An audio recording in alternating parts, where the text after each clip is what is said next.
أهلا بكم مشاهدي الأعزاء إلى هذه التغطية المتواصلة والمباشرة من قناة المغاربية لواحدة من أهم المحطات التي مرت بالجزائر منذ استقلالها 5 أكتوبر 1988. انتفاضة شعبية كانت لها أسباب موضوعية وذاتية. كان الحدث وكانت أيضا تداعياته التي نعيشها حتى الآن. تغطية متواصلة لمدة يومين كاملين من الآن حتى الساعة منتصف الليل أو 11 بتوقيت الجزائر، ثم الغد بنفس التوقيت ويوم الاثنين أيضا. إذن هي تغطية متواصلة نطرح فيها كل الأسئلة المتعلقة بهذا الحدث الكبير. لماذا كان أكتوبر؟ ما الذي تسبب به فيه؟ ولماذا كان بذلك العنف؟ لماذا كان رد الشادي بن جديد والنظام أنذاك بذاك الشكل؟ ما هي التداعيات؟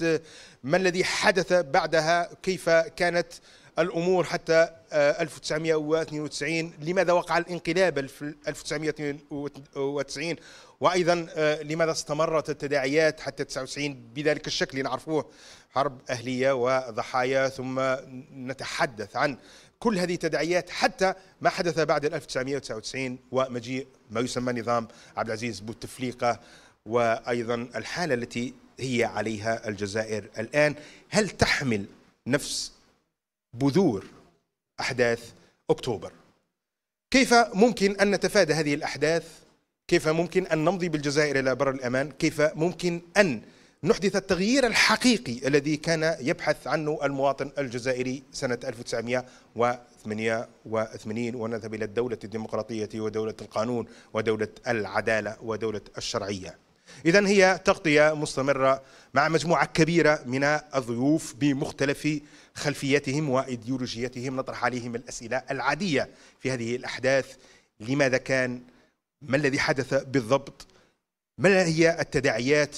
وما الذي أثر في التداعيات حتى وصلنا إلى هذا الحال؟ إذن يصطحبني في هذه التغطية الزميلين جمال الدين بن شنوف وأيضا الزميل ناصر جودي. وبدون إطالة أحول الكلمة إلى جمال الدين. تفضل. شكرا. Merci beaucoup. Je suis heureux de pouvoir animer une telle couverture spéciale. Pourquoi? Parce que d'abord parce que nous ne commémorerons jamais assez, jamais suffisamment ce bourgeon de printemps qui n'a malheureusement pas fleuri, du moins à mon avis, et nous ne rendrons jamais suffisamment justice à toutes ces victimes de la barbarie, de l'oppression, la plus vile qui soit. J'espère que nous serons au rendez-vous de vos attentes. Merci. شكرا جمال الدين، شكرا بارك الله فيك. إثماتي سماتين وقيد غادي توالين سلام ديك مثلا سليم صالحي. جمال الدين بن شنوف نسعين كوفرتور سبيسيال اساكيد ازكا اساكيد نهضر فشو يقدران دي 5 اكتوبر 1988 هاد نوغال السباثينس يعني اذا شو جان ثديان تاكي تضران ذا شو قدران من بعد ثديان امي تضرام يعني التسعينات مقارنه العشريه السوداء النوغال ذي الوقت الني وازك ان شاء الله هاد نهضر عند يثبوض للجزائر 30 سنه من بعد 5 اكتوبر 1988 5 اكتوبر 2018. قيمة إذنا ثراد نبذوي كيذون سيو التدويلت استمازيغ هذه اللي كيذنا إن بقيو الحرمة إن عرض ذاكي ما قبل أدن نبذو تدويلتنا غنروح كنا نسل تقرير نصير مزاوي وادنو غنرغلو.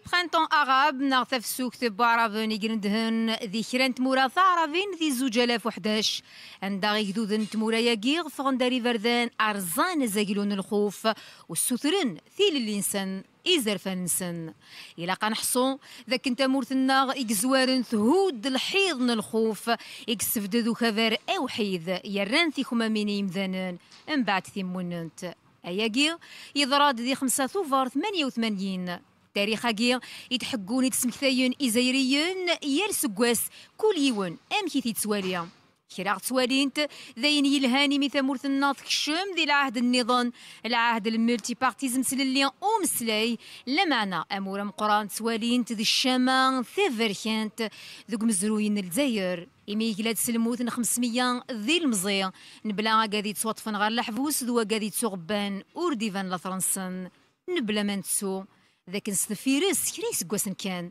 الجزائر تكشم ذوك حمالي ذمن تعشرات ثيفركانت هسا ذا سمكتي ويس 30 من 5 ثوفار 88 ذا شو يقدران دقواسي شفان السا ذا شو غيك صوضون ايذو ذا زايريا هادي فغاري فردان وذيار سكراب ويني لان ذا زامول ندولا اسمي موت بومديان ذوك سكواسن 78 من بعد قريب 13 سكواسن ذي الحكوم غريب بوض الكوديتا يخدم ذي 65 ابن بالله الجزائر تكشم ذي تزغانت نتسرثيث ان وراياوين انضقيس وذي الوقت يجي في مغليوين مرة والهنت غرسين واسميوان محمد صلاح يحيوي يقلان غافو قارو لفلان ذي السواع ثنيا ياكو ذي عبد العزيز بوطفليقة افوس بومديان ذي الحيثيس لا معنى ذي سم ويس 3 إديو فرارين حكمن واقي غد شاد لي بن جديد يقلان يا كان ولا ذي نتساذي العسكر لا معنى عطاس وثي ولا نرى ذا سلواي ولا نوذي يتهمن قصدي مرباح ذا كين ذنتا إذ ديبوين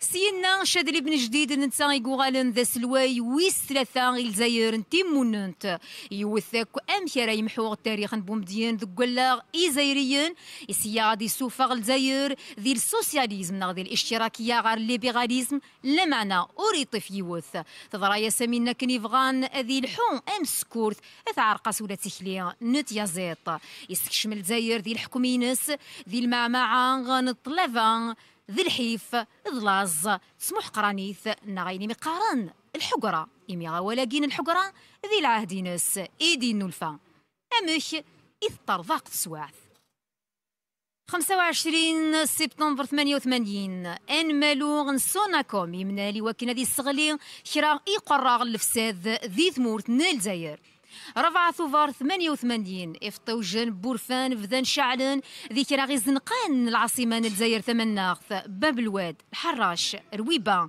عندها غير تفغني المزيان غاري فردان تروزون حرقان سكراب بوين يشدن غير الدولة 5 ثوفار باش جراح شراقة عين بنيان لبيار بن عكنون تركم سي المزيان يعين ذي الحكم امس فاطلي 6 ثوفار 88 تعججت بورفان سيني ديوغون مرة ثمورتن الجزائر يغلن العسكر قفلن الراشي المزيان صرصاص أزال 500 أرواح يقغلين ذا السفل 7 ثوفار شاد لي بن جديد يفقد ذي سوس مينس ويعقند ليتا ديورجونس ذي الجزائر ويسفدد ثسقاموت نشدة حل يكمن في معالجة مشاكلنا بهدوء وطرح القضايا بكل موضوعية. اعتقادي بهذا الأسلوب نعالج مشاكلنا وسوف نواجه كل الصعوبات السياسية والاقتصادية بهذه الإصلاحات وبالأخص الإصلاحات السياسية.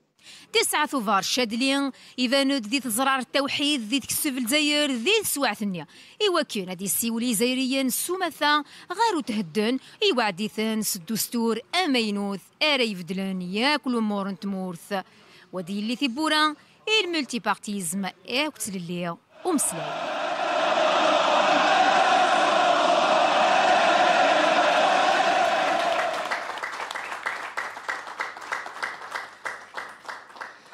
أشكر مسيرة مزوين في التقرير راكي مكيون دني يغسل الفرحة مقراني قلنا كي ناغي نبقيونا الحرمة ذاكي ديال الاستوديونا المغربية سين بواس يعني اون فافير اون كوفرتور سبيسيال دو جور ساقد نهضر في 5 أكتوبر 1988 دا شو جاند السبة تظهرت هذه انتاجي دا شو قدرنا من بعد يبقيون الحرمة أزكاد نوالم إذننا في 30 سنة من بعد 5 أكتوبر الفرحة مقراني قلاني كي ناغلا كيزي الاستوديو مسا علي بن نواري ذا نغلاف أقديم أنونسيا مينيستر سي علي السلام عليكم مرحبا بك. السلام.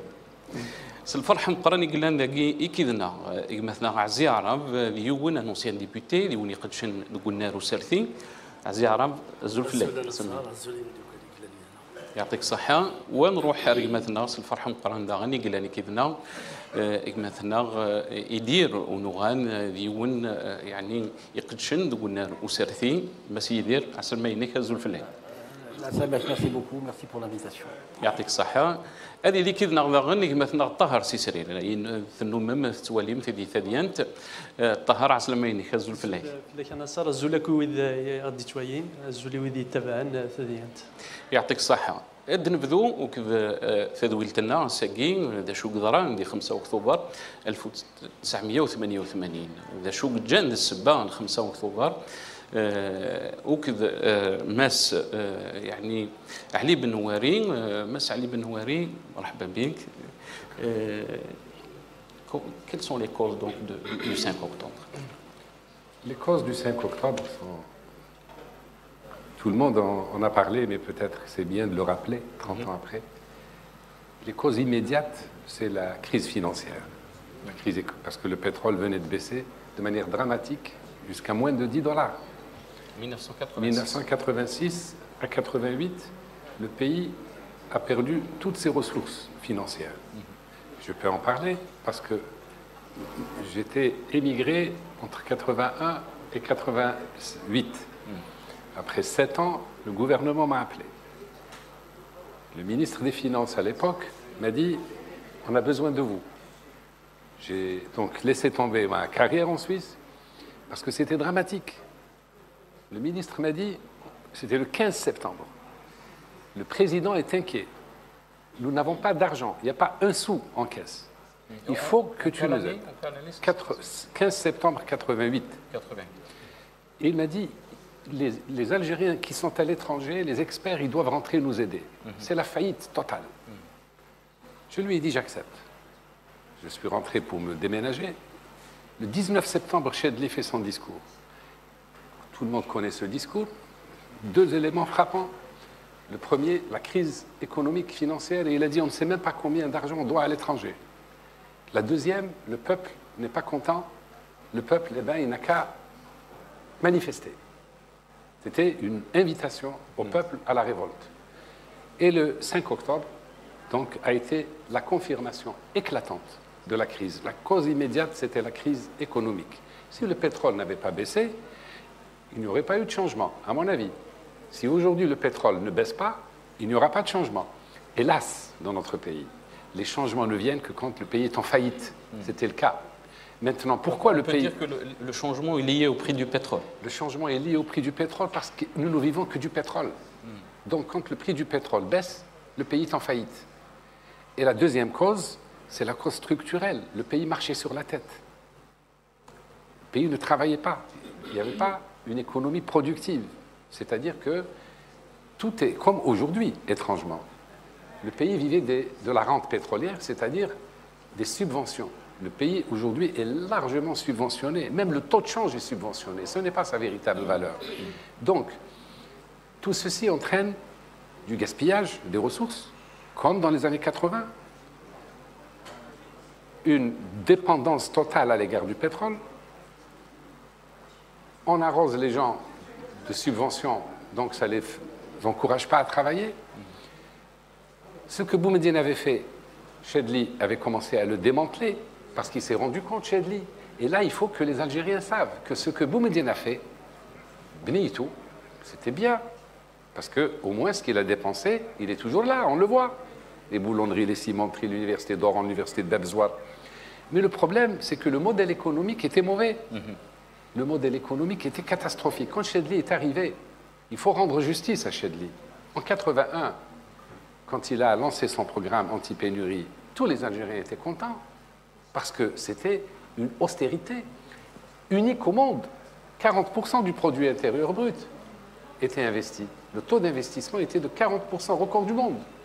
Je crois que personne ne l'a jamais atteint. Ça veut dire que Boumediene nous privait, nous serrait la ceinture pour que les ressources du pays aillent à l'industrialisation du pays. Le peuple n'en pouvait plus. Chedli arrive, il dit, on va réorienter complètement le modèle et on va choisir les industries de consommation. Secteur 2, comme on l'appelait. Et il a commencé, le pétrole par chance était monté à $40 le baril.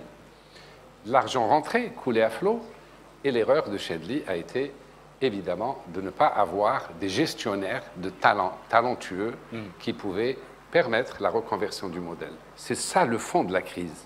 Voilà. Donc, Idir, est-ce que vous pensez que c'est le fond de la crise ou les vraies causes profondes des événements du 5 octobre sont liées à la situation économique ou il y avait d'autres causes aussi? Il y a d'autres causes aussi, c'est évident, mais je partage l'avis de M. Benouari parce que c'est le fruit d'une politique mal pensée. Je ne parle pas de la période 62-65, le président Boumedienne ensuite a fait, je suis tout à fait d'accord, où il y a des choses concrètes. Ensuite, l'arrivée au pouvoir dans les conditions que l'on sait du président Chedli après le conclave de l'ENITA, il a monté, je crois que c'était M. Abdelrani, si mes souvenirs sont bons, qui était Premier ministre, le plan anti-pénurie. S'il y avait eu correction à faire à ce moment-là, et je suis tout à fait d'accord que l'ère Chedli, ou du moins la demi-douzaine d'années, a servi à déboumédianiser quelque part. On est arrivé à une société, on va dire, c'était marchand, plus que, disons, industriel, etc. Mais ce n'est pas les seules causes économiques. Je pense que les populations algériennes, et surtout les jeunes, avaient besoin de liberté, avaient besoin de s'exprimer. Est-ce qu'il y avait des observateurs, ce temps-là, qui disaient que Chedli avait l'intention d'ouvrir le champ politique, il avait l'intention de faire des réformes, la lutte contre la corruption? Moi, je crois que, peut-être, hein, à mon sens, je crois que ça les a dépassés. L'ampleur. L'ampleur de la revendication a dépassé le pouvoir en place. Parce que même à l'époque, le système sécuritaire n'était pas ce qu'il est aujourd'hui. Parce que c'est après où on va parler du DRS, où le DRS a carrément maillé la société partout. Dans les partis politiques, dans les associations, celles qui étaient clientélisées, il n'y a pas trop de soucis, les autres. Mais là, on s'éloigne du sujet. C'est-à-dire que les conditions, moi je pense que la jeunesse algérienne avait besoin d'exprimer sa liberté, sa soif de liberté, sa soif d'émancipation, ce que le système en place n'a pas fait. Par l'éducation, par la culture, comme je l'ai eu à le dire, faire du Gramsci dans notre pays, c'était possible. C'est toutes ces questions de liberté, toutes ces questions sont liées à l'économie, bien évidemment. Mais moi, je ne pense pas que ce soit exclusivement économique. Et les crises que l'on vivait à l'époque, c'est vrai, ça peut donner la raison majeure, mais ce n'était pas la seule raison. Il y avait aussi un besoin vital de cette jeunesse algérienne de s'exprimer, de pouvoir dire son soul, d'exorciser ses angoisses et d'avoir au moins un cap, une espérance. Surtout par rapport à cette jeunesse, donc, comme il a dit, cette jeunesse, c'était elle qui était là, et les chiffres, on parle plus de 500 morts. يعني مس قضي مس بنوارين مثلا يدير اسكد السبا توشد يعني الحل انت دمسل الوقت الني ديال الجزائر نا ثلاث سبات النظام يعني اكدود الجزائري ديك السنه تصل مزيان بغان هذه بدل ان روسالكين تمرتنا بغان تيل اللي بغان يعني اد عبرنا في منسن وبغان عايشين تعيشين تيمور النظام شكيو عيني ددنا من دوكال ذين يلان الوقت الني دونك تمثال شود انت تاغرتا دونك تمثال تمزورو تيدت l'économie Tmours, qui était une économie centralisée, surtout après le choc pétrolier des années 80, le Zaïre tout fait d'Imani sous Zmirera à subventionner les produits de première nécessité. Ce qui a fait que Chedli, le gouvernement de Guylaine Chedli, était contraint d'augmenter les prix des produits de première nécessité. Ce qui a créé des nids qui s'audonnent et où qui n'a pas besoin de nida ou zmerna déjà la rareté des produits de première nécessité, Ifki, Yaroum. Est-ce que aussi c'était pas provoqué tout ça? Arzoukani, Tissenat, l'Ghla, puis c'est la subvention, l'Ghla. Donc, des avec Poussine, ça joue à la jeunesse, des bablouades. La situation bien sûr il est وين النظام خاطر اين قالان في تمثيل اللاز في تمثيل التدمسه تمثيل الماكله ثلاثه غني تمثيل اللي بومدان خاطر لا نويذ اذا سي قارون يونمار ونزمير راه غنكمل دي تسوع تمتاكي نويذ ينمزجون دي باب الواد يزو انتروجيو الناس نكوني انا لحو شفيغا في لافرازاكي ناس بور ليبيري لا ليبرتي يعني سي انكرويابل دونك لا جونيس يمالني نون سولمون ثلوز اين اللي قاعنا دي برودوي دو بروميير نيسيسيتي مي اوسي ثلوز ثيل اللي بوال لوز يعني ثيل اللي اما الحقوق ينس دي لي دروا ينس ثلوز يعني ان بوفي با سيكسبريمي دي الوقت الني يعني ذيني دونك ايا يشو دروايا معناها لا نولي دي قارون بيان سور يا دي كلون du pouvoir, les 88 du Sarekanaka, il y a des clans du pouvoir qui ont encouragé Willy Glen contre Chadli, ils ont encouragé l'élargissement. Les émeutes d'octobre. Donc il y a un clan, Willy Glen. Donc je crois qu'avec le temps, nous faisons que oui, Miguel Chadli, est-ce que Chadli avait l'intention de s'ouvrir, d'ouvrir le champ politique, de donner un petit peu plus de liberté? Il y avait un autre clan qui ne voulait pas. L'intervention de Chadli, la télévision, il avait promis un changement politique. Il avait promis un changement économique. Donc il avait promis d'ailleurs la constitution de 89, une certaine, une forme, il dit taq, il dit taq, afin يعني les libertés, afin يعني les بومدان, afin يعني توجد دي مورتنا. Mais il y avait un pluralisme syndical, un pluralisme politique entre parenthèses, des associations à caractère politique. Il y avait une ouverture, mais c'était une ouverture timide. Une ouverture timide, mais le pouvoir ne voulait pas laisser la société s'exprimer. Très bien. بالك نتعاول نشادلي ذي الوقت ثني كنت لافي في لو فامو ديسكور انه حكينا نسل شو دينا شادلي ودنو على رون يمر بصعوبات خطيرة ناتجة من أعمال الشغب والتخريب لمؤسسات الدولة الاقتصادية والتربوية والاجتماعية المؤسسات لترمز إلى الدولة. نطرح السؤال: هل بالكيفية هذه أننا نعالج مشاكلنا؟ هل بالكيفية هذه نصلح أمورنا؟ نقول لا، واعتقادي كل المواطنين المخلصين يشاطروني في هذا الرأي. ليك يا مواطن، ونقول لك مع الأسف وبكل مرارة: هل يرضيك ما يجرى أو ما جرى في الجزائر العاصمة أو في بعض الجهات القليلة الأخرى؟ هل هذا هو العمل الوطني؟ هل هذه الغيرة الوطنية؟ هل هذه حب الوطن؟ هل هذه مكافأة لشهدائنا بفضلهم احنا نتنعم بالاستقلال والحرية والسيادة؟ هل هذا هو؟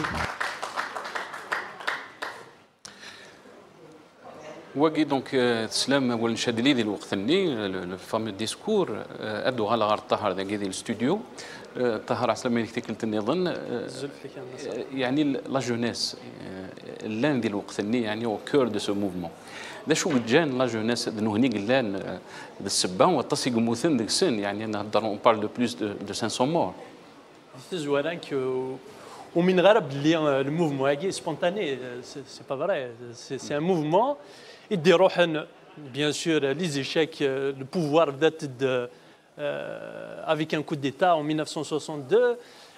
غاسوياما يافي د لا ريزيستونس en 1963 باش كنا ضمبيشين هذا فويا كاع مصفطي لكن ويتوارى ثمورث اللي حاله كي ثلاثه يا معنا هذا فويا كاع ويفغارا يغيق اكتيبورا يوكلنا تي سوليسيون بوليتيك خاطر يو كان 63 مذكرن وذانيك فغان اين العاليه تمورثنا هي ونتصور اللي حاليا لا ثورة ثقي تنقد تمزوارو تنقد تسنات سي كو juste après les événements de 80 qui rendent les jeunes l'Algérie doit prendre une autre direction parce que la direction est donc diran هذا ويجارى les jeunes guinéens qui voulaient un changement radical خاطر Ahmed Boumediene qui a choisi l'économie distributive les usines, installer des usines qui ont en main les compétences suisses. Donc, il a fait une formation pour 10 jeunes à la hâte. C'est-à-dire, c'est juste pour voir, il n'y avait aucune planification. Aucune planification, parce que Boumediene faisait les choses de l'anarchie. Donc, quand la planification, on ne peut pas construire un pays sans planification. On ne peut pas construire un pays le hasard, la loterie, tu tournes après un non. Et on a besoin de l'intelligence, on a besoin du travail sérieux, des gens qui aiment l'Algérie. Des gens déconnectés complètement de la réalité. Leur objectif, c'est de remplir les poches parce qu'ils sont connectés à des groupes d'intérêt extérieurs et tout. Donc, des 88, il y avait les événements 81 ou 85, je ne vais pas rentrer dans les détails, mais des 88, le 5 octobre 88, il n'y avait aucun policier dans la rue. Il n'y avait pas de policier, il n'y avait personne pour maintenir de l'ordre. Le 14 septembre 88, le PAX, la voix qui gérait un journal, il a mis un article où il a écrit, noir sur blanc, il y aura une révolte.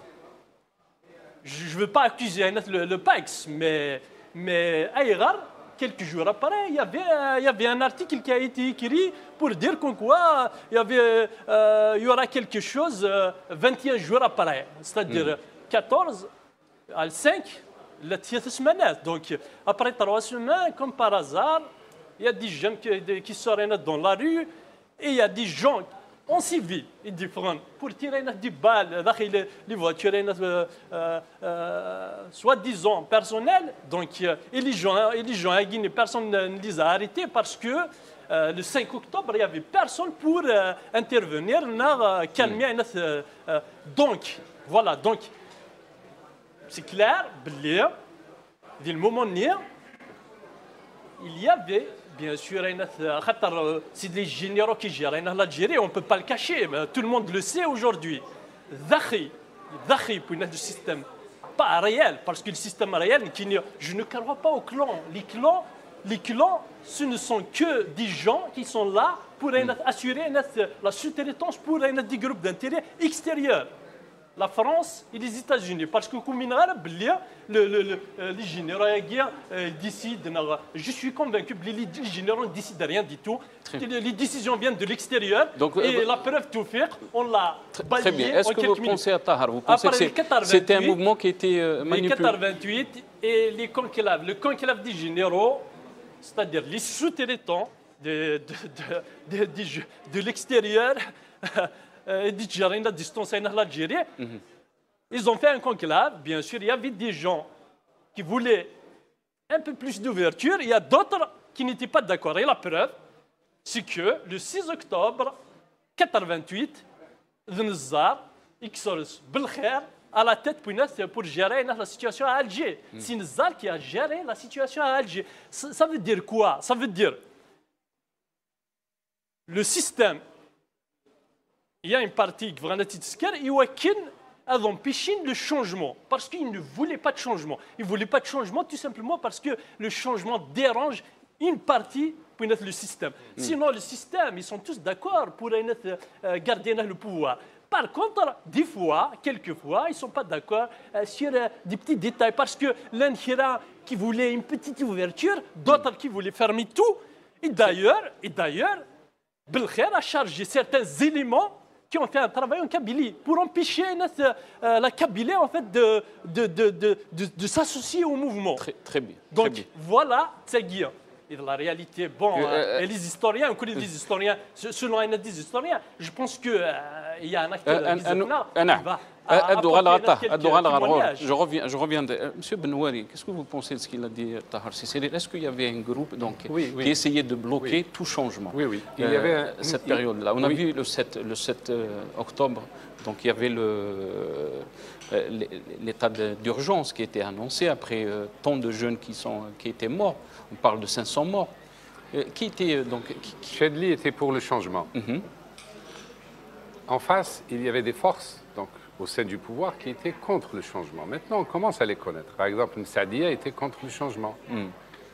Chedli était pour le changement. Et il y a comme ça des acteurs qui sont, dans la plupart, sont restés. On les a vus traverser les décennies. Ceux qui voulaient le changement, Chedli notamment, a poussé à la révolte. Il a poussé à la révolte, c'est maintenant un fait établi, ne serait-ce que son discours du 19 octobre. Il a poussé à la révolte. Ah, il a poussé à la révolte. C'est historiographique. Il en avait marre. Il ne pouvait pas lutter contre les forces qui étaient à ses côtés et qui l'empêchaient d'aller plus loin dans les réformes. Il ne faut pas oublier que ces forces ont travaillé avec Boumediene. Ces forces ont conduit le pays à la ruine. Tout à l'heure, je parlais des causes économiques. Mais effectivement, il y a l'étouffement des libertés. Il n'y avait pas de liberté, parce que les générations ont changé. Boumediene a gouverné à des générations qui sont à des Algériens. L'Algérie avait 10 millions d'habitants à l'indépendance, 14 millions en 66. J'ai fait le recensement, donc je me souviens de ce chiffre. Et donc, à l'époque, nous, on était encore, on sortait des écoles, ou à peine des universités. Moi, j'ai fini l'université en 72. Et donc, immédiatement, je me suis retrouvé avec des responsabilités. Nous étions des soldats, on nous a employés, on a travaillé avec les moyens qu'on a. Mais on a accepté l'austérité, mais les générations qui sont venues derrière nous, c'est-à-dire les années 80, le printemps berbère, les manifestations de Constantine, de Sétif, etc., et qui ont toutes été réprimées, ils étouffaient, ils demandaient la liberté. Ce n'étaient plus les Algériens des années 60. C'est une nouvelle génération qui est arrivée. Elle est arrivée sans qu'elle n'a pas trouvé de liberté, elle n'a pas trouvé de travail, parce que la crise avait été très très sévère. Ils ont trouvé une économie qui marchait sur la tête, comme je l'ai dit, et qui se traduisait par les pénuries et le marché parallèle. Vous savez, quand vous bloquez les prix, une économie administrée, tout à l'heure, vous avez dit que l'économie était administrée. C'était la marque de Boumediene, mais elle est restée largement administrée dans les années 80. Tout au long des années 80, l'économie était restée totalement administrée. La seule chose que Chedli avait faite, c'est couper les entreprises, les grandes entreprises, en plusieurs petites entreprises. Ce qui était désastreux finalement, parce qu'on n'avait pas les cadres qu'il fallait pour gérer ces entreprises. Et donc, les pénuries et les marchés parallèles ont marqué les jeunes dans les années 80. C'est-à-dire, et ils ont profité aux rentiers du système. Qui étaient les rentiers du système? Vous allez au marché, on vous dit il n'y a pas de pommes de terre, ou il n'y a pas de tomates, ou il n'y a pas de pain. Mais ceux qui étaient dans le système, il n'y avait pas de généraux à l'époque, mais les colonels, les commandants, les wali, tous ceux, les chefs d'entreprise et leurs cousins, leurs familles, tous ceux qui étaient dans le système étaient abondamment servis. Il y avait des arrivages de fromage, des arrivages de voitures. Ils étaient les premiers servis et rien pour les autres. Et puis, le système était tellement administré qu'à midi, il n'y avait plus de pain. Moi, je me souviens, on allait à la Banque centrale l'après-midi avec une baguette de pain, parce que si on ne l'achetait pas à midi, le soir, il n'y avait pas de pain. Et tout le pays fonctionnait sur la pénurie marché parallèle, qui sont les symptômes d'une économie administrée. C'est-à-dire des prix qui sont fixés, subventionnés, mais il n'y en a pas pour tout le monde, sauf pour le régime, le système. C'est pour ça que les forces qui étaient hostiles au changement se recrutaient parmi le système. Parce qu'eux, ils se servaient. Ils avaient des voitures, ils avaient des logements. Il ne manquait ni de fruits, ni de légumes. Ils étaient bien approvisionnés. Ça rappelle l'URSS, n'est-ce pas? À l'époque de leurs magasins vides, n'est-ce pas? Les goums, comme on les appelait. Les magasins étaient vides pour le peuple.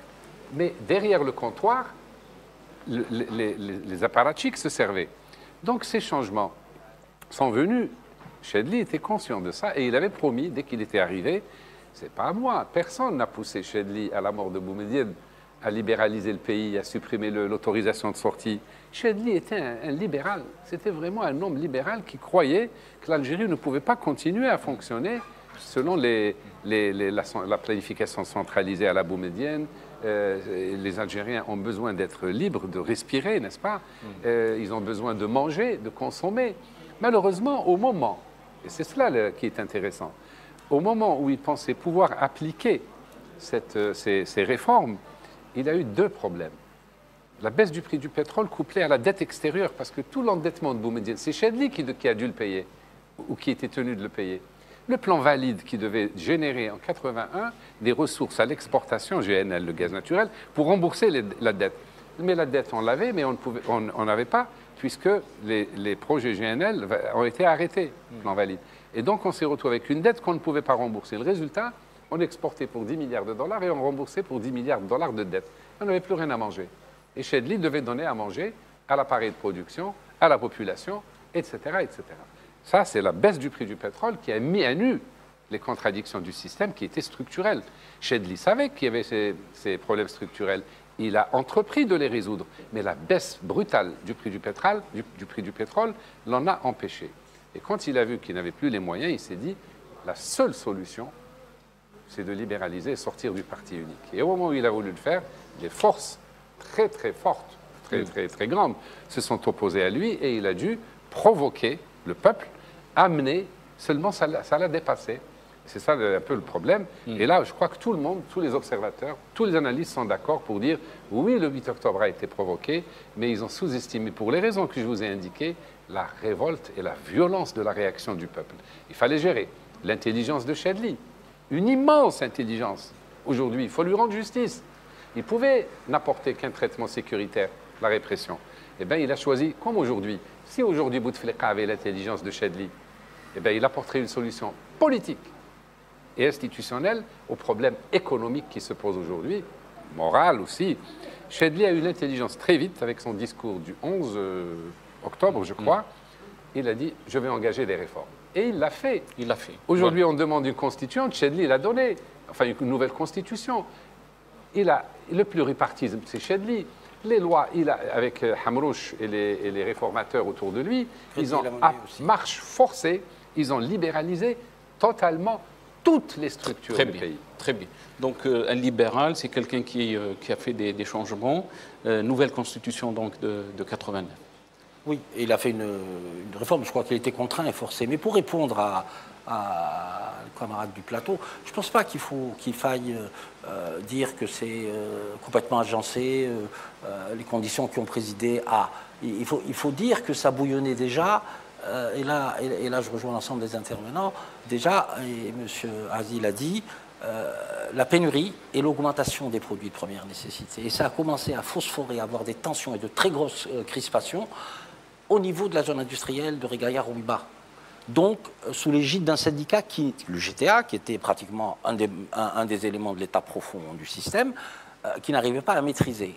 Et ensuite, les étincelles ont pu prendre à Bab el-Oued et un peu partout, et en plus sur le territoire national. Chedli a dit, c'est vrai, il faut que le peuple puisse manifester. Il a engagé le peuple à manifester. Mais loin, je suppose, parce que c'est un homme sage quelque part, loin de lui l'idée que ça allait provoquer ces 500 morts et ces plusieurs milliers de blessés. Ça paraît évident. Par contre, par rapport aux forces conservatrices qui ne voulaient pas de la libéralisation, ça paraît évident que même au sein de l'armée, ils ne voulaient pas de la libéralisation. Tout de suite.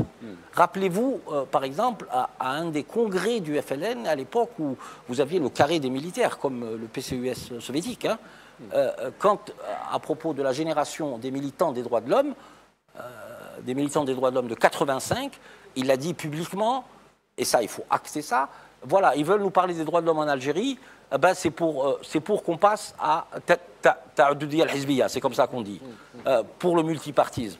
Moi, je ne pense pas qu'il faille lui donner crédit pour l'ouverture simplement démocratique.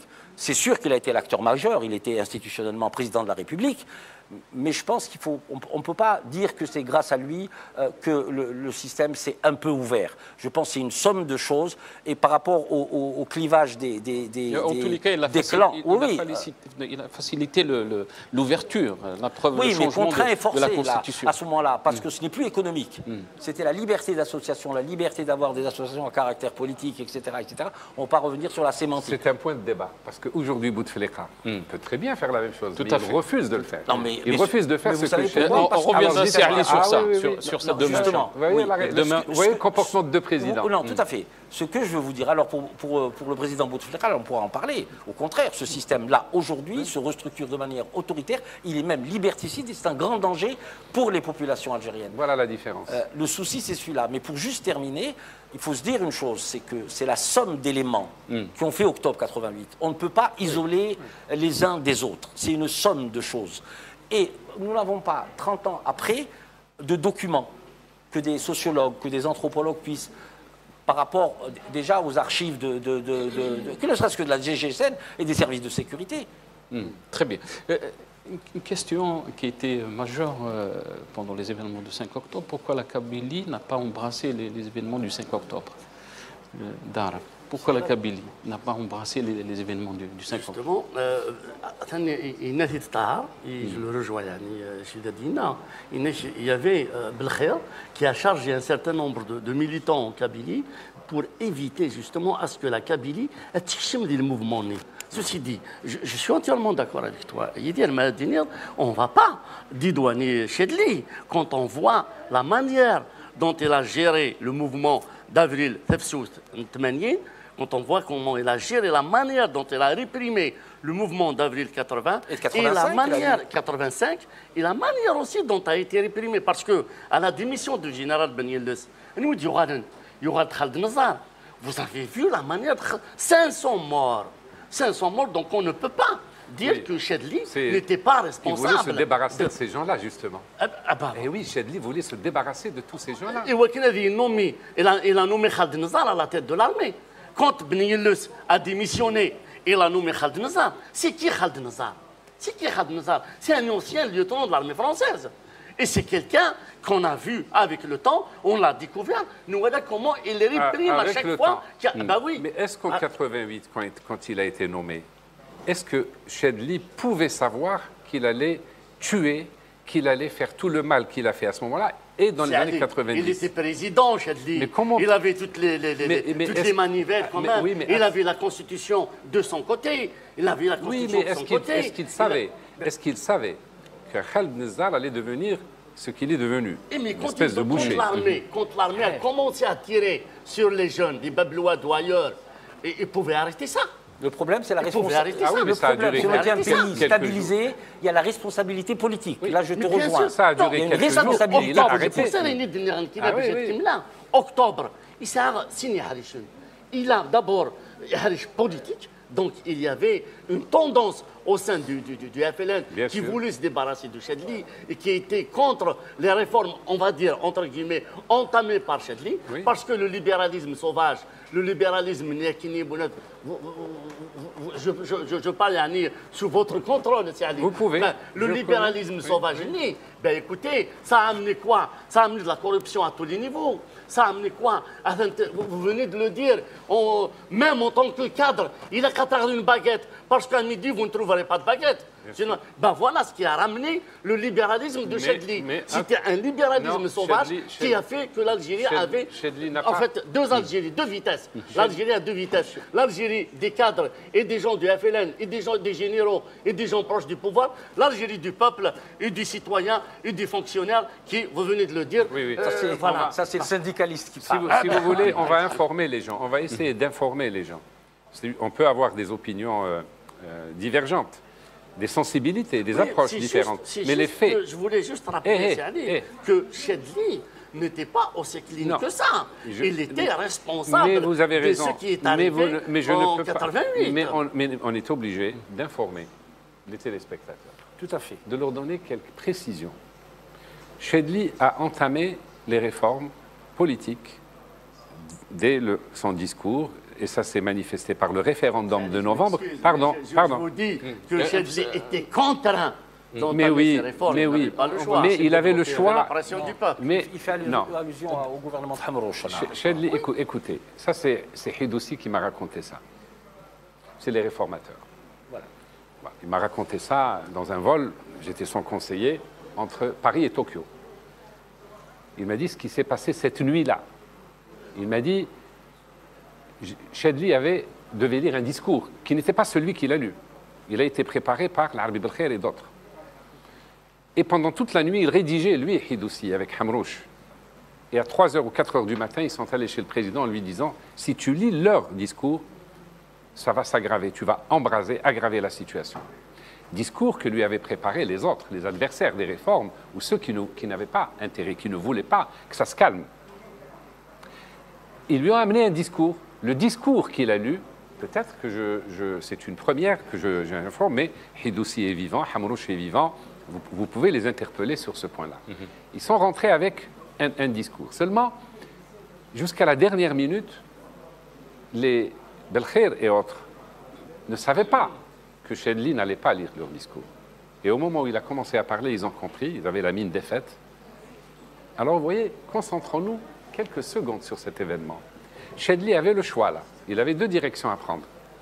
Il avait le choix de suivre Khaled Nezzar, l'Arbi Belkhair, la répression, comme maintenant.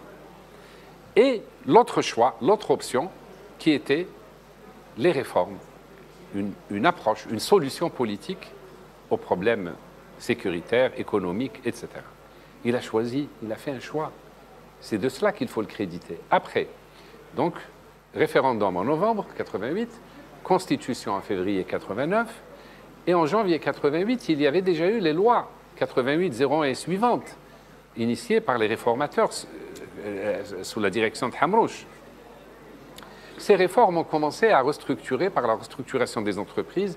Ils ont donné, c'est Chedli, il faut créditer Chedli, de l'autonomie des entreprises. Il avait donné aux entreprises une autonomie de gestion et il avait responsabilisé les managers, les directeurs. Ils étaient responsables et il avait interdit aux ministres de leur donner des ordres. Un ordre donné par un ministre était devenu un délit d'ingérence. Oui, vous avez bien entendu, un délit d'ingérence. Un ministre ne pouvait pas donner une instruction à un PDG d'entreprise publique, sinon il tombait sous le coup de la loi. Et donc, peu à peu, un nouvel ordre économique était en train de se mettre en place sous Chedli Benjdid.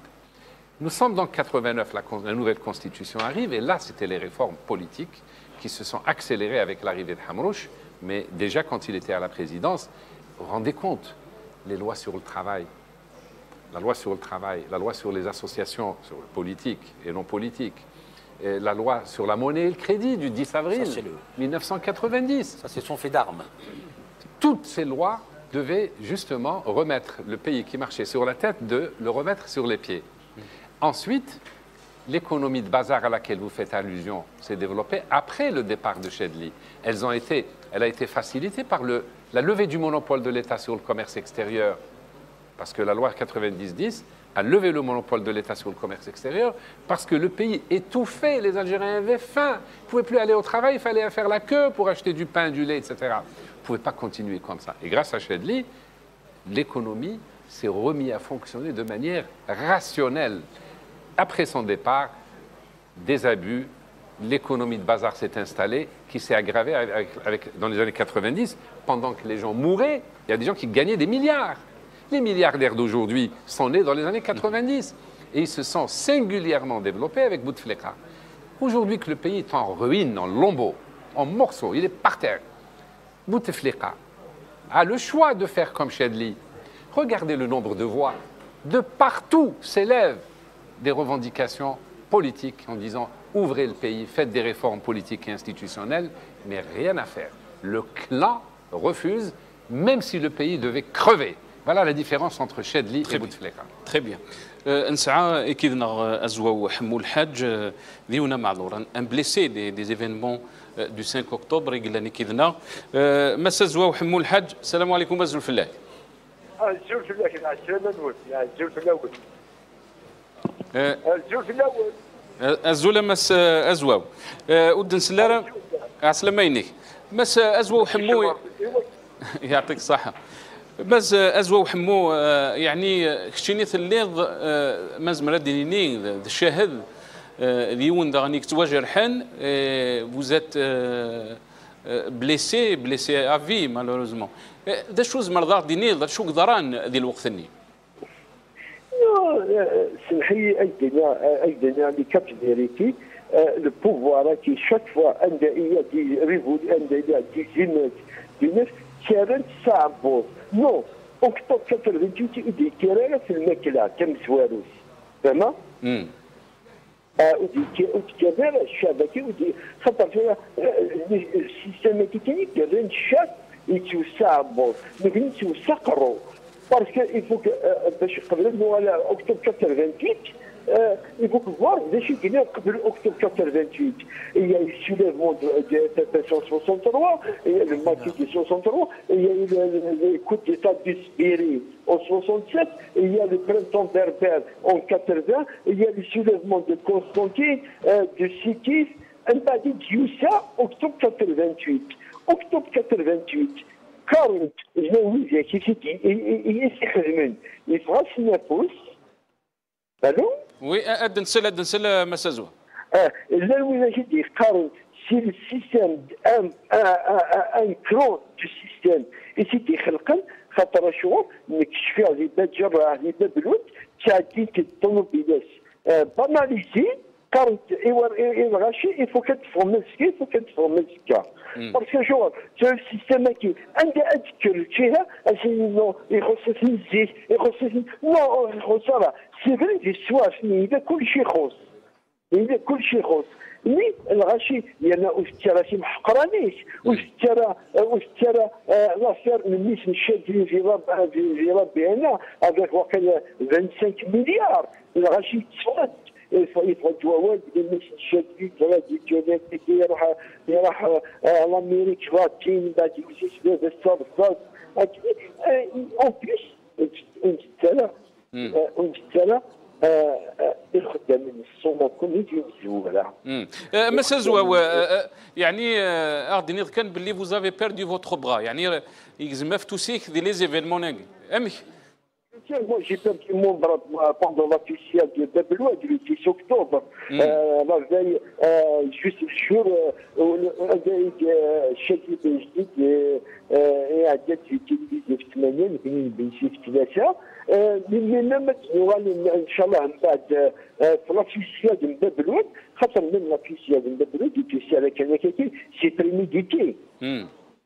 نعم. عشان باش راك دينار باش يقول اون بليس كي محقرانيش الشعب كي يتوحقر السواطاس الناس ما تيكر ما يكر عمل البحر ما ديروي اكتيالمون يعني اكتيالمون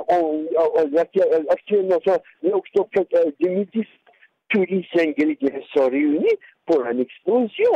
Il y a un avril qui s'il va y avoir un soulèvement, ou il ne va pas y avoir un soulèvement, il ne va pas y avoir de victimes d'un seul côté. Parce que le rachis a gagné. Allô? هتسلغ مسازوا. نعم. خاطر الغاشي طرب يا قيمي كذنا مسازوا قيمي كذنا. مسع زيارة أزواو يعني qui était victime de ces événements, il a perdu un bras, mais il est en train de dire que les causes n'étaient pas seulement يعني économiques, il y avait d'autres causes. Les jeunes voulaient qu'il y ait une ouverture, ils réclamaient les libertés. ننتيد لي جون دي باب الواد ماري باب الواد مان دانيرون لي سلوغون سيتي كوا جزائر حره ديمقراطيه لي سلوغون سيتي كوا يفولي ليبيري لالجيري تيبض يعني الوقت هذا وزماننا افكتيفمون ماشي كان حاشا لي ريزون ايكونوميك لا لي ريزون سوسيال اذاك بوسين لا جونيس كتحرك لي جون ديال الوقت فوذن سكتوس فوذن تيليلي بوال donc ils avaient besoin de liberté d'expression. Ils ne pouvaient pas, tout a été étouffé, toute forme de liberté ont été étouffées par le système. Donc la jeunesse, au-delà du fait que, bien sûr, Lausanne, mais ils aspiraient à une autre Algérie. Ils voulaient le changement du système. Le système. Il parlait d'ailleurs chez les assassins. Il parlait de la preuve. Il y avait un journaliste, il y avait un journaliste du Soir d'Algérie, Anwar Ben Malik. يهضر بالليك يعني كتوالي مرة يتوالي نتيجة طهر tout à l'heure mais كتوالي des policiers qui suivaient de loin les manifestations, ces manifestants, plusieurs jours à l'avance, comme s'ils avaient l'ordre de ne pas intervenir. Je reprends ce qui a été écrit par le journaliste. Il avait même des voitures noires et des encourageant la jeunesse. D'ailleurs, les jeunes, des jours où ils attaquent. Ils n'ont pas attaqué le truc privé, ils se sont attaqués au bâtiment de l'État. Ils se sont attaqués au bâtiment de l'État. Et le premier ministère qui a été incendié, c'était le ministère de la Jeunesse et des Sports. Donc la preuve que la jeunesse aspirait, ils voulaient la démocratie, ils voulaient les libertés. La nouvelle constitution de 89, donc la naissance du multipartisme. Mais avant ça, on va essayer d'écouter. شو دينا نزار ديال الوقت النيد انت يعني اتصي دينا باللي انت قلنا هذا السبه مازال دينينيه مي غالن المحاده يعني العسكر استعملن القوه مقال المزيناقي انه حد نسالي نزار ودنو غنرو. Ils ont commencé par des manifestations monstres. Des manifestations de plus de 50 000 jusqu'à 75 000 hommes, malgré que, à l'époque, il y avait l'état de siège et interdiction de se rassembler. Parce que l'état de siège, c'est ça. Il y a interdiction de se rassembler, utilisation des armes uniquement pour faire disperser les gens, et dans des normes bien réglementées, à savoir on ne tire pas pour tuer, on tire pour faire disperser, on désigne le chef désigne une arme, tire dans les jambes, après avoir donné des formations, pour faire disperser les gens, c'est tout. Le malheur, c'est que les gens, la troupe qui n'avait pas l'habitude au maintien de l'ordre, tiraient soit par terre, soit en l'air. Et c'est là où ça fait le plus de dégâts. Parce que tirer par terre, vous avez deux projectiles au lieu d'un. Vous avez l'enveloppe qui est en laiton, qui part d'un côté, et vous avez le noyau d'acier qui part de l'autre. Devant une foule, c'est là où ça fait des dégâts. Aujourd'hui, vous vous dites que notre riposte était disproportionnée par rapport à la nature des événements? Non, je ne dirais pas disproportionnée. Je dirais que je regrette, bien sûr, qu'il y ait eu des morts, mais il n'y avait pas moyen de faire autrement. Donc ça, c'était les déclarations de Nzar par rapport aux événements du 5 octobre. On a le plaisir d'accueillir Amira Bouraoui, militante des droits de l'homme. Amira, marhaba bik. Merci beaucoup, merci pour l'invitation. Merci beaucoup, Amira, d'être avec nous. Un petit mot, Amira, par rapport donc, à cet événement du 5 octobre. Le 5 octobre, moi je suis contre les lectures de l'histoire de manière ponctuelle sur le 5 octobre.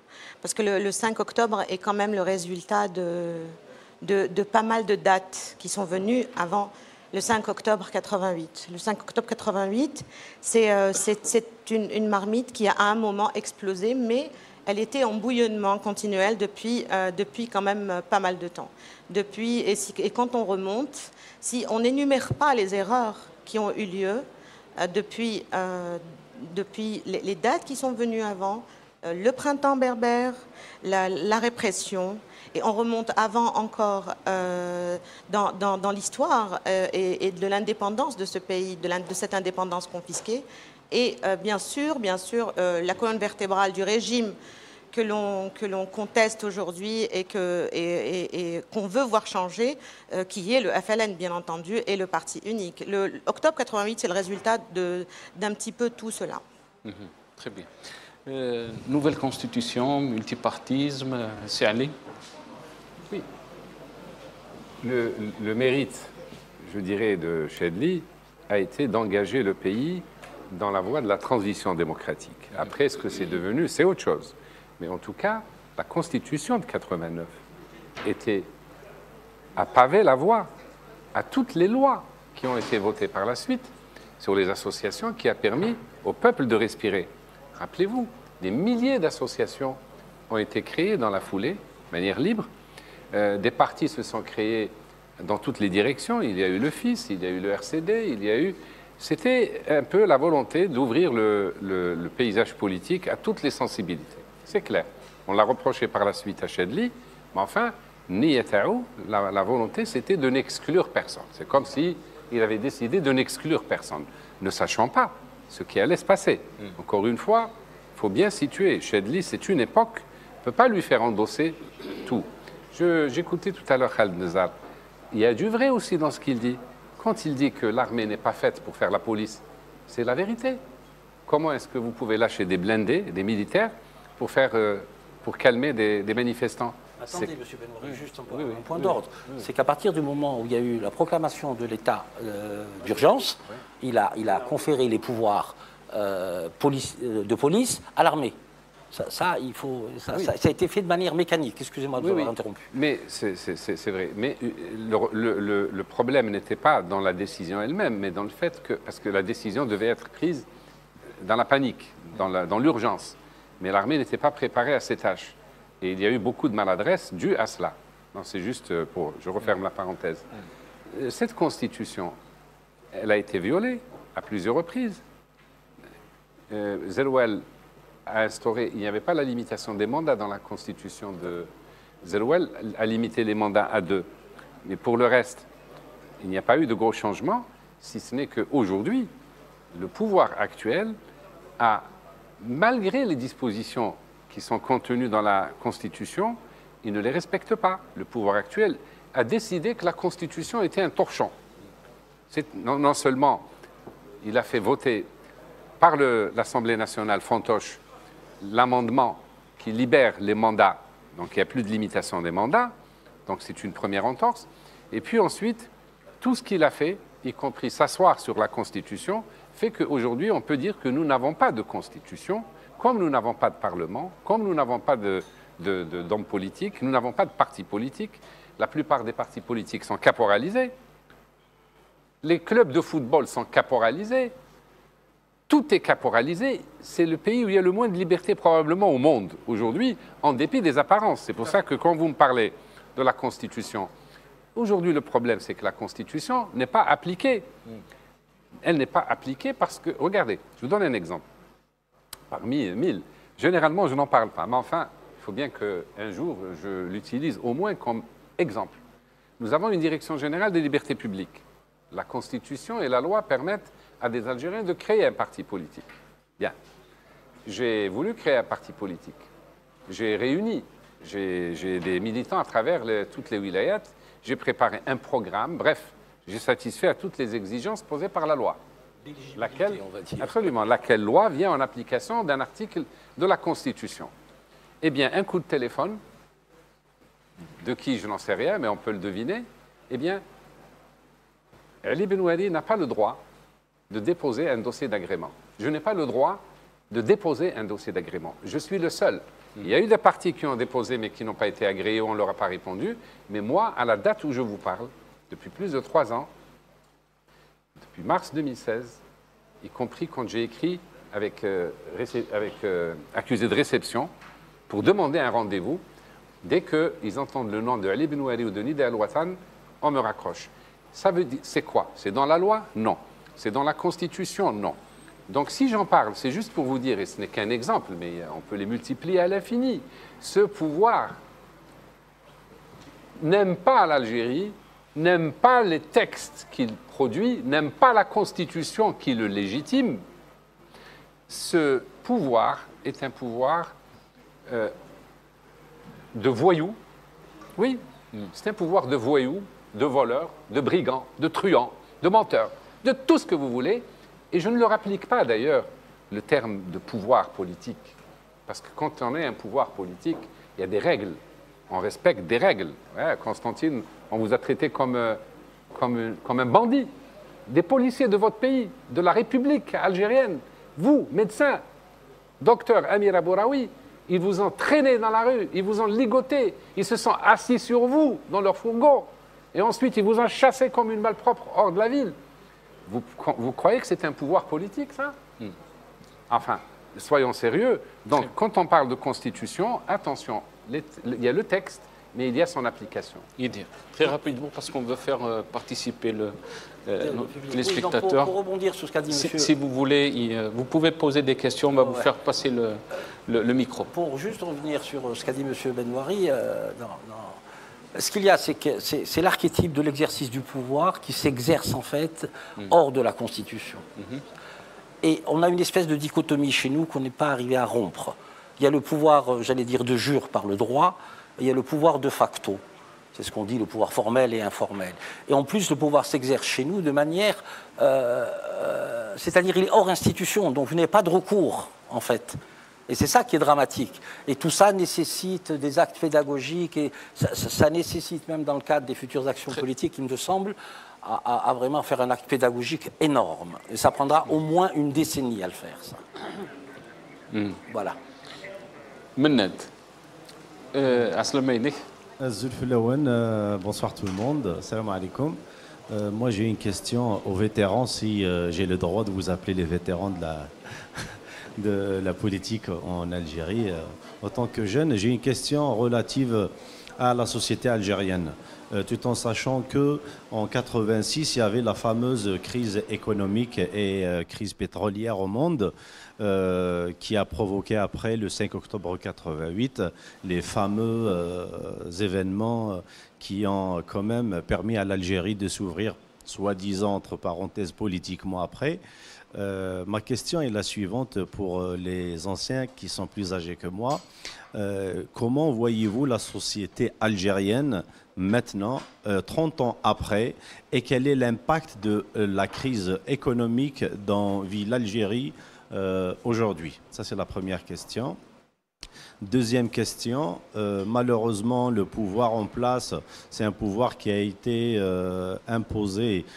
Plutôt, il s'est imposé depuis 62 à ce jour. Est-ce que c'est le même sort qui peut nous attendre, ou vous allez nous expliquer qu'on a une petite chance de ne pas retomber dans, malheureusement, je ne veux pas la dire, la mauvaise période de 90 à 2000. Et merci. Zahra. نهضر la Constitution. Chedli, qui n'était qu'un maillon d'un système, où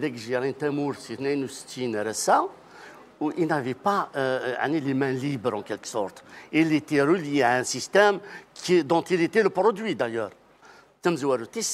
Il a raté un grand virage. S'il a vraiment voulu, s'il avait voulu libérer le peuple algérien, il aurait appelé à une constituante. Beaucoup d'opposants, beaucoup d'Algériens demandaient des grands pays, les États-Unis, France. Ce sont des pays qui ont des constitutions qui datent de 100 ans et plus, à partir d'une assemblée constituante. Ce que Chedli n'a pas fait. En fait, il avait fait quoi? Une constitution sur mesure, sur le Varnous, sur mesure. Ce qui a permis à Zerouel de changer la constitution à Kinigvra, ce qui a permis à Bouteflika de changer la constitution à Kinigvra. Je crois que la solution de la constitution d'Ithmourtena doit impérativement, à mon avis, être d'une assemblée constituante. Dans le cas contraire, c'est du bricolage, on va dire constitutionnel, on va dire de la constitution. S'il dit un orné d'Arni, le peuple qui a été muselé par Chedli, muselé par Boumdienne, muselé par Zerouel, muselé par Bouteflika, et Assagui, il est en train de se libérer d'Ithilmes à partir du moment où, la preuve, on va, notre sœur, par exemple, Dr Bouraoui, qui est une grande militante de la cause de la démocratie d'Ithmourtena, mais qui a chanté le Tiyar. Et sincèrement, c'est un honneur de l'avoir parmi nous, à Qatar, des grandes personnalités comme ça. Khassakni, à chaque fois, il est malmené par la police de son pays. Il est la police qui les médecins.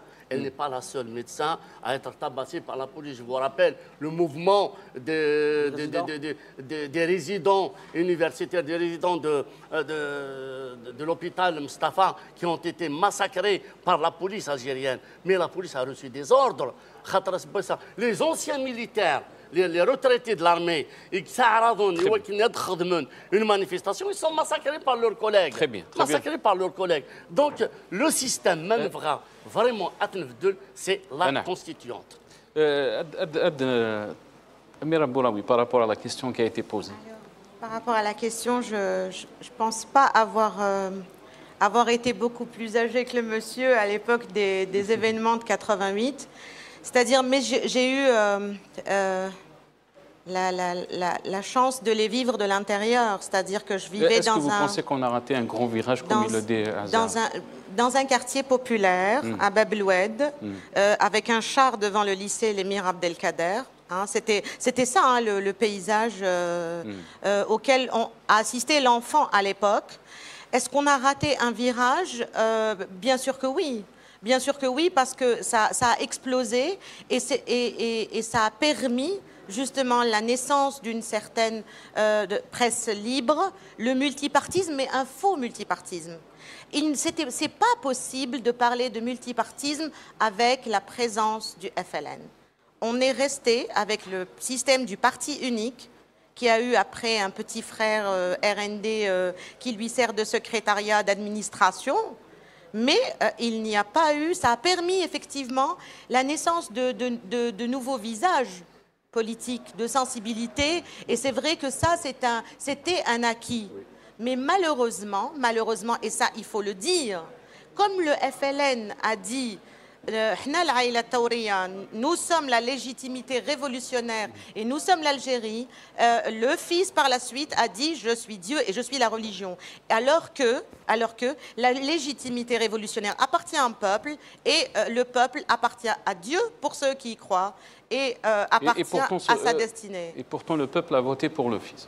Et pourtant, non, mais il faut l'expliquer aussi, le contexte de l'époque, c'était une misère, et ça, on le vivait dans ces quartiers populaires.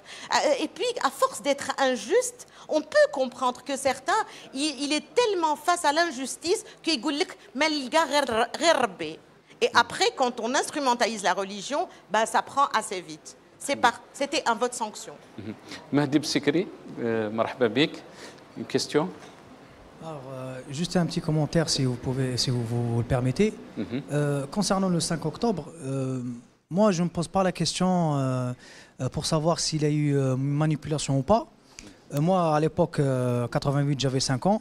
Tout ce que je peux faire, c'est de savoir quelle a été la contribution de 5 octobre 88 pour nous aujourd'hui. Avant le 5 octobre 88, il y avait un système de parti unique. Au lendemain, il y a eu le multipartisme. Il y a eu la permission pour qu'il y ait de nouveaux, journaux. Même la question Amazir, elle a pu prendre un nouveau souffle grâce au 5 octobre 88, même si on ne met pas l'accent là-dessus. Donc, concernant cette question de manipulation ou pas, je ne cherche pas à le savoir. Moi, tout ce qui m'importe, c'est savoir quelle a été la contribution 5 octobre 88. Et aujourd'hui, il faut relativiser. C'est-à-dire que si aujourd'hui des Algériens s'expriment librement, je ne dis pas librement dans le sens où il y a 100% de liberté, il y a toujours des libertés qui sont opprimées, mais le 5 octobre, il y a des acquis du 5 octobre 88. On ne peut pas dire qu'il n'y a rien eu. Maintenant, concernant les 2 années d'ouverture après le 5 octobre 88 et la fameuse phase des réformes avec Mouloud Hamrouch, pourquoi le fils il a remporté les élections? Moi, je reviens aux chiffres. Je ne sais pas si vous êtes au courant que le fichier électoral, il y avait 15 millions d'électeurs. 15 millions d'électeurs. Et quand on compte le nombre d'électeurs qui ont voté pour le fils, il y avait 3 millions. Pourquoi? Parce que la plupart, elle n'a pas voté en 80 pour les élections législatives. C'est-à-dire que c'est pas que le fils il a remporté la majorité, c'est qu'en fait, comme les militants du fils ont été disciplinés, ça lui a permis de remporter les élections. Mais c'est pas tous les Algériens qui ont voté. Ça veut dire qu'il faut toujours relativiser sur cette question. Maintenant, la question que je voudrais poser, c'est que, bien entendu, moi je partage l'avis en ce qui concerne la nécessité d'une assemblée constituante, mais qu'est-ce qu'il faudrait au préalable? En amont, qu'est-ce qu'il faudrait? Est-ce que c'est une période de transition? Est-ce qu'il faudrait qu'il y ait un candidat? Est-ce qu'il faudrait qu'il y ait un chef d'État qui ouvrirait cette période de transition ou qui appellerait une assemblée constituante? C'est la question que je me pose actuellement. Très bien. Qui veut répondre? Oui. C'est Ali. La question que le jeune là a posée concernant la constituante et comment elle pouvait s'articuler sur un pouvoir, parce que la constitution, ça met du temps à se construire, c'est un processus qui est lent. Et d'autant qu'il y a des antagonismes dans la société entre les modernistes, les laïcs, les islamisants, etc., etc. Donc ça va mettre beaucoup de temps. Mais en ce qui concerne le poste de président de la République, il faut trouver un artifice sur lequel on pourrait rebâtir. Mais il faut que les cartes soient rebattues complètement. C'est-à-dire on ne s'arrêtera pas à des niveaux d'expression simplement démocratique, ou comme le jeune homme la disait, qu'au niveau des élections en 1990, en 1991, qui a concouru à la tombée du gouvernement Hamrouch, il y avait 3-4 millions d'électeurs, et beaucoup d'Algériens n'ont pas été votés. Vous étiez ministre, Serli. Vous étiez ministre. C'est le gouvernement. Il y a même le découpage de Hamrouch qui favorisait aussi le FLN. Qui a organisé ces élections et qui a fait le découpage électoral. Tout à fait, là c'est important à dire. C'est pour ça que je me sens un peu, pas interpellé, pas plus que n'importe quel, mais peut-être concerné par ce que j'ai vu, par ce que j'ai entendu. Et c'est très important. Mais je réponds à la question est intéressante. Quel est l'apport d'octobre 88 dans ce que nous vivons? Quelles leçons tirées d'octobre? Est-ce qu'octobre 88 a ouvert quelque chose qui a été refermé, ou est-ce que octobre 88 a ouvert un système complètement dévoyé? Moi, je suis convaincu que l'ouverture démocratique est due à Chadli Benjdid par suite des pressions de la rue, par suite des aspirations du peuple algérien à la liberté, par suite du modèle économique qui a réduit les gens à une presque à la famine. En tout cas, je vous ai raconté l'histoire du pain, c'était humiliant. Mais au moment où il lui a manqué du temps et il lui a manqué de l'argent, là-dessus sont arrivés les événements d'octobre. Eh bien, il s'est dit, en homme politique, inspiré, je ne peux pas donner, je ne peux rien donner, je n'ai pas d'argent.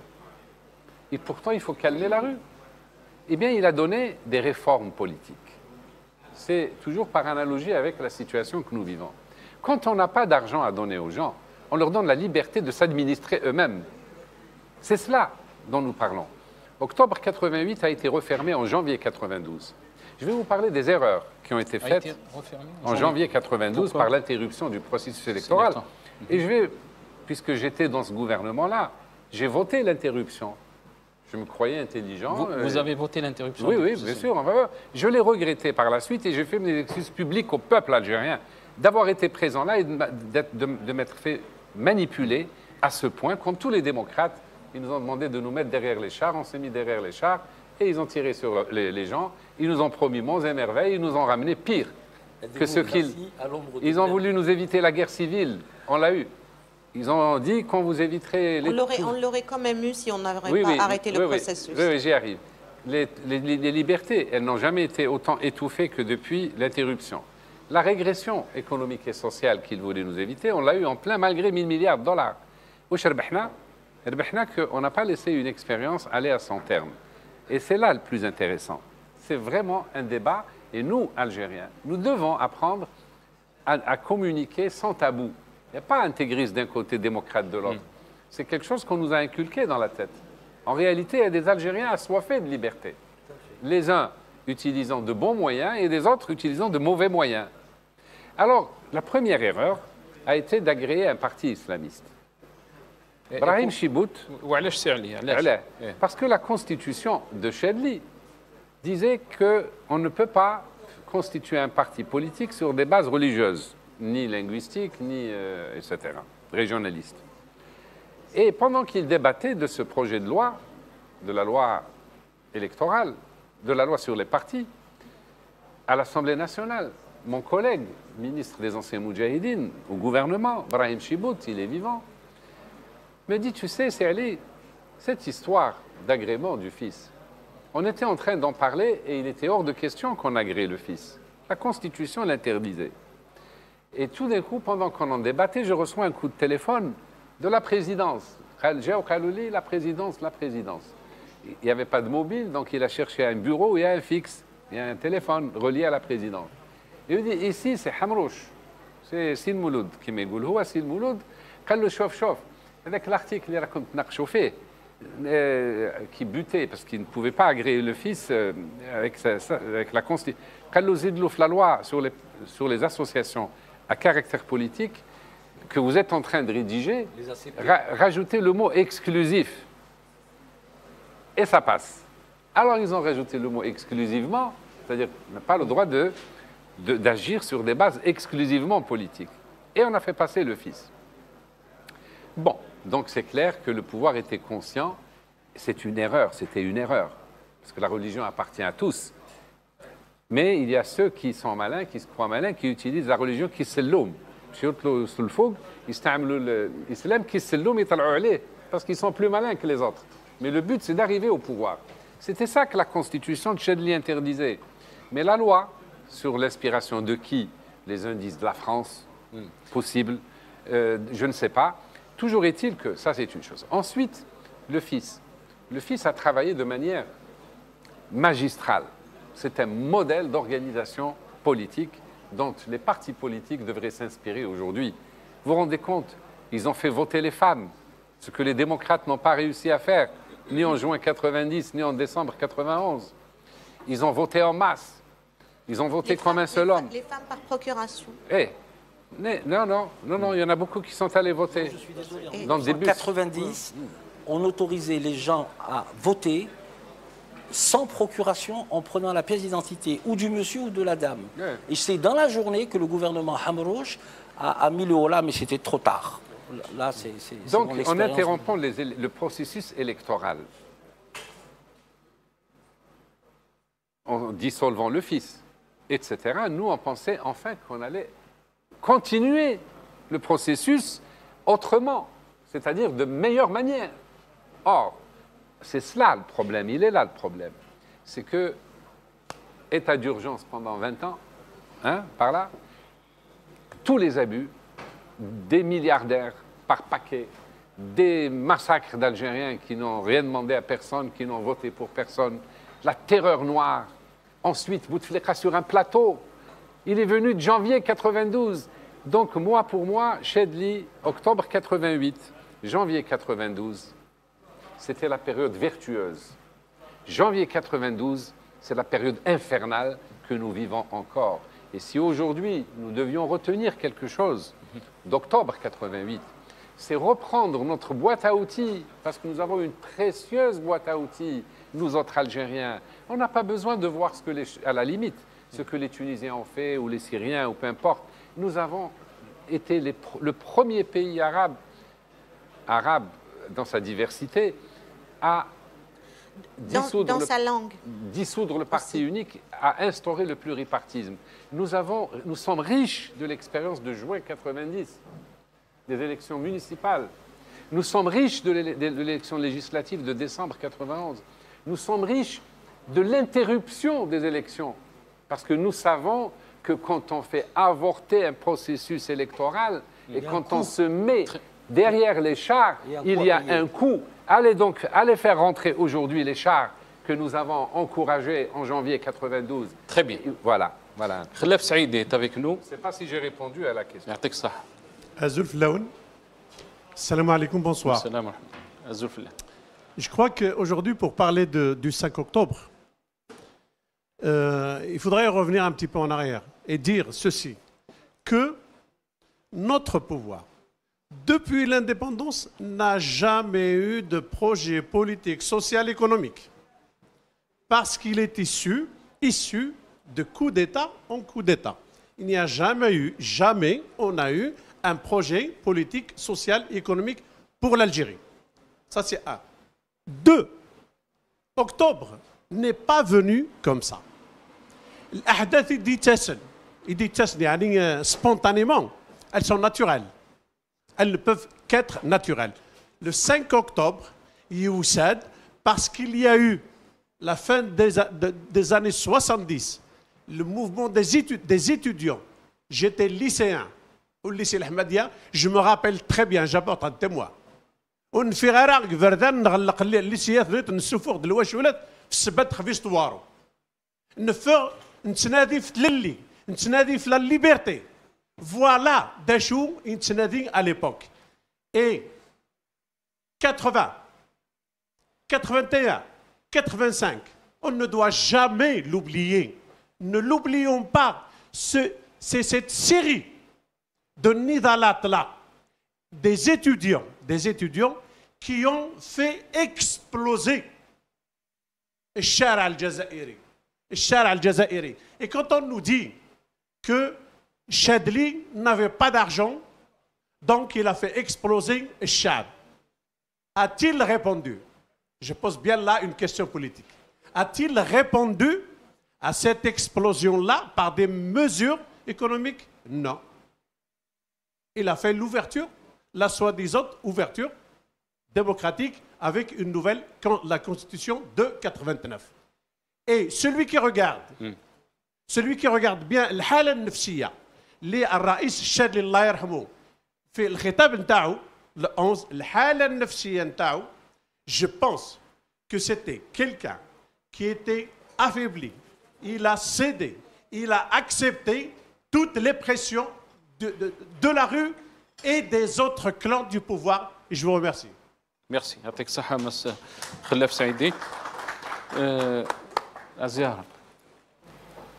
فكذا ريبونيهم داك كلنا غنزوارو اللي هضرون ذا شو إذا ديبي أكتوبر يعني إلى سوسيتي ألجيريان إشبار بي تو كوم تفسوس 80 أكتوبر 88 نار l'été 62 سباسيغي بويند la marche de la démocratie des Tmourtena est irréversible, quelles que soient les résistances des tenants du pouvoir.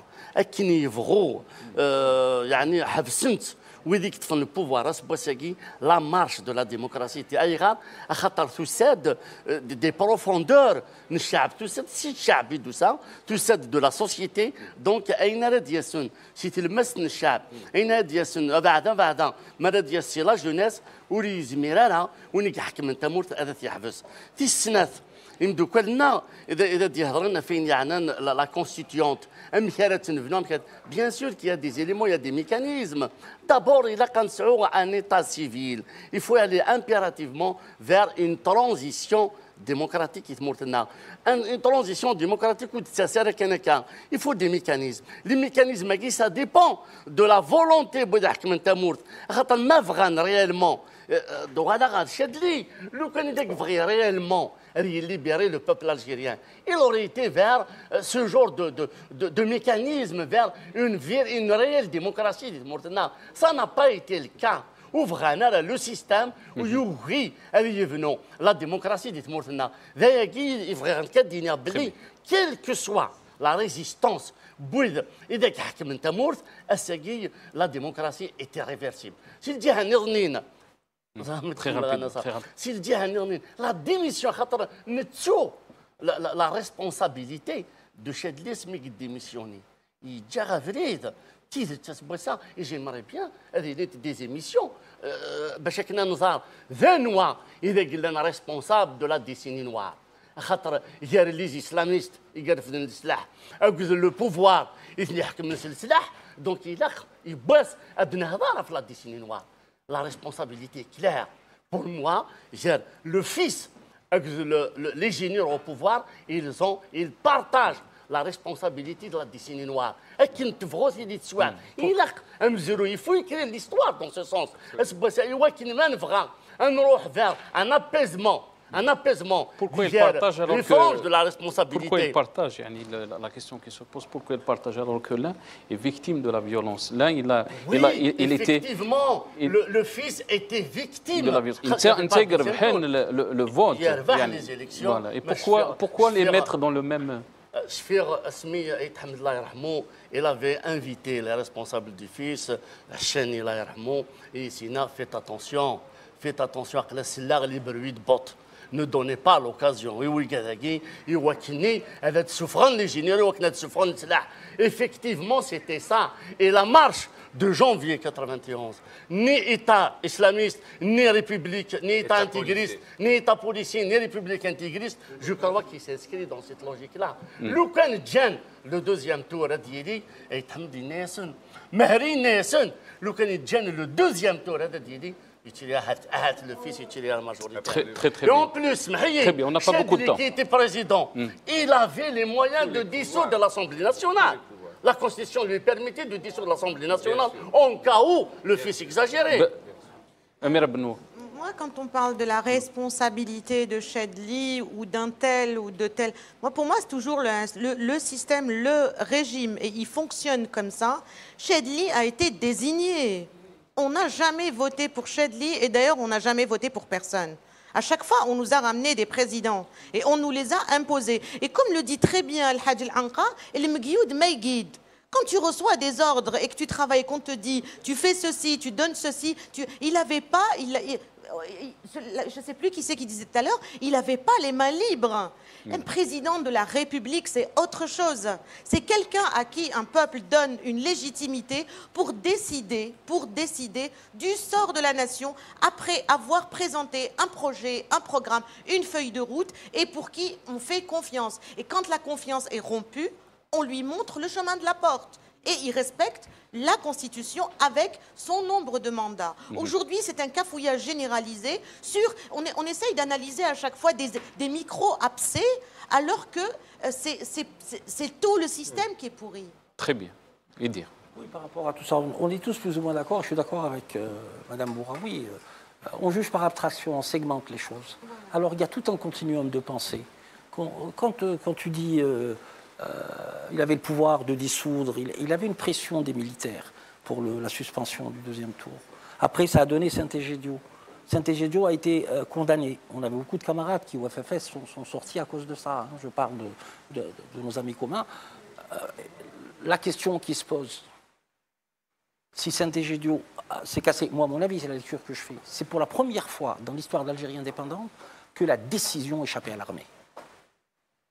Ça, il faut prendre conscience de ça. C'est-à-dire qu'il faut aller dans l'analyse. Les poncifs éculés, pardon, les poncifs éculés, il a fait, il n'a pas fait, tout ça, ça n'avance pas. Ça ne nous permet pas d'avancer. Il suffit maintenant d'avoir la clarté et la responsabilité de tracer. Les démocrates doivent tracer une feuille de route. Je crois que ça s'arrête là. Et au niveau du système, la problématique, c'est moi, le FLN ne me dérange pas. Le RND ne me dérange pas. Tous les succédanés ne me dérangent pas. Le courant islamiste ne me dérange pas. Nous avons un seul problème, c'est la problématique du système. Quand doivent-ils partir? Comment doivent-ils partir? Et là, il faudrait créer des solidarités nationales et même des solidarités supranationales. On n'a pas beaucoup de temps. Octobre a échappé complètement les démocrates. Les démocrates, octobre. Très bien. C'était les islamistes qui ont fait un travail formidable. Ça, c'est notre débat. Moi, voilà, je peux pas laisser ils ont ça. fait un Très bien. travail. Monsieur Benouari, dernière question. Voilà. Il nous reste 1 minute 30. Travailler sur la misère. Azerab a parlé de partage de responsabilités par rapport à ce qui s'est passé, par rapport au massacre des années 90. Est-ce qu'on peut mettre à pied égal la responsabilité du fils et de l'arme? Je dirais en principe, oui. Pourquoi? Parce que le fils a laissé s'exprimer des voix de responsables qui ont fait peur à une partie de la population algérienne. Et ce discours a été... Est-ce que c'était légitime d'annuler une élection? C'est complexe parce que ce discours était encouragé aussi par le pouvoir. Comme si le pouvoir voulait radicaliser le discours du fils, pour mieux leur tomber dessus le moment venu. Comme s'ils avaient utilisé le fils, voilà, comme s'ils avaient utilisé le fils comme épouvantail pour reprendre la totalité du pouvoir qui leur a échappé depuis Chedli. Rappelez-vous que Chedli a mis l'armée dehors du FLN. C'est Chedli qui a retiré l'armée de la vie politique. Il a fait ce qu'il a pu, mais il a fait beaucoup en peu de temps. On ne peut pas dire que s'il était resté, il n'aurait pas fait continuer dans la voie vertueuse. J'observe simplement qu'on l'a chassé du pouvoir et que ceux qui l'ont chassé du pouvoir ont fait pire que lui. Donc, la question, votre question, c'est... Excusez-moi. Parce que la responsabilité était... Bon, la responsabilité est partagée, bien sûr. Tous les Algériens sont responsables. Je suis responsable, même si je n'étais pas décisionnaire, même si jamais on a dit qu'ils étaient piégés, les démocrates aussi étaient piégés. Les démocrates aussi parce qu'ils étaient derrière le... Bien entendu, on nous a raconté, on nous a menti. On nous a menti en nous disant le pays sera complètement à feu et à sang, mais avec nous, ça ira mieux. C'est le début de la bipolarisation. Voilà, on va respecter les valeurs démocratiques, on va respecter la Constitution. Ils ont fait, je dirais, pire, puisque les autres n'ont pas eu l'occasion de montrer ce qu'ils valent au pouvoir. L'idéal aurait été... L'idéal, et c'est ce qu'on a raté, que les Algériens... Erreur que les Algériens ne doivent jamais refaire. Quand on commence un processus électoral, il faut aller jusqu'au bout et laisser le peuple après juger les dirigeants qui ont... Merci, c'est le dernier mot de la fin. Je m'excuse, Amir Bouraoui. On me met la pression, on me dit que le temps est fini. Juste pour Adnini, on va dire juste que Kamel Gmazi était prévu dans cette émission, donc on aurait aimé l'écouter. Aussi, par rapport à ce qui a été dit ici, dans cette émission. Yardekoum Saha, on est arrivé à la fin de cette émission. Jamal Din va enchaîner avec ses invités. Merci beaucoup. Merci. Merci.